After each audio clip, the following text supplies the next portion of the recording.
Salam değerli izleyiciler, daha bir faydalı məlumatı diqqətinizə çatdırıram. Videomuzu paylaşa bilərsiniz. Əgər sizdə bu əlamətlər varsa, deməli sizin şəkər xəstəsi olma ehtimalınız var və özünüzün də hətta bundan xəbəriniz olmaya bilər və mütəxəssisi dinləyək. Hörmətli pasiyentlər, əgər sizdə susuzluq, yanğı, ağızda quruluq varsa, gecə sidiyə durmaq varsa, qaşınma cinsiyyət orqanlarda əmələ gəlirsə, ayaqlarda keyləşmə, ağrılar, bu əlamətlər varsa, şəkərli diabet haqqında düşünmək lazımdır və vacibdir. Şəkərli diabet olan xəstəliklərdə adətən bu əlamətlər olur və birinci tip şəkərli diabet xəstəliyi olur. O, adətən gənc yaşlarda və uşaqlarda aşkarlanır.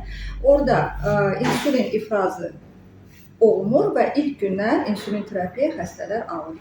İkinci tip şəkərli diabet olan xəstələrdə adətən böyük yaşlarda rast gəlinir və orada dərmanla və pəhrizlə idarə etmək olur.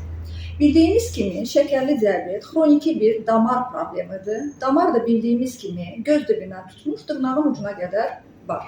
Ona görə şəkərin fəsadları deyəndə göz tərəfdən diabetik retinopatiya, böyrək tərəfdən böyrəkdə diabetik nefropatiya, ayaqlarda, sinirlərdə diabetik polineuropatiya, damarlarda isə angiopatiya fəsadları rast gəlinir.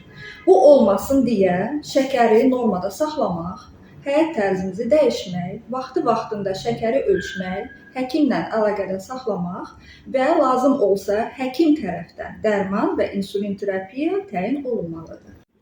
Ülviyə doktorla əlaqə nömrəsi 070 335 65 25. WhatsApp-a yaza bilərsiniz.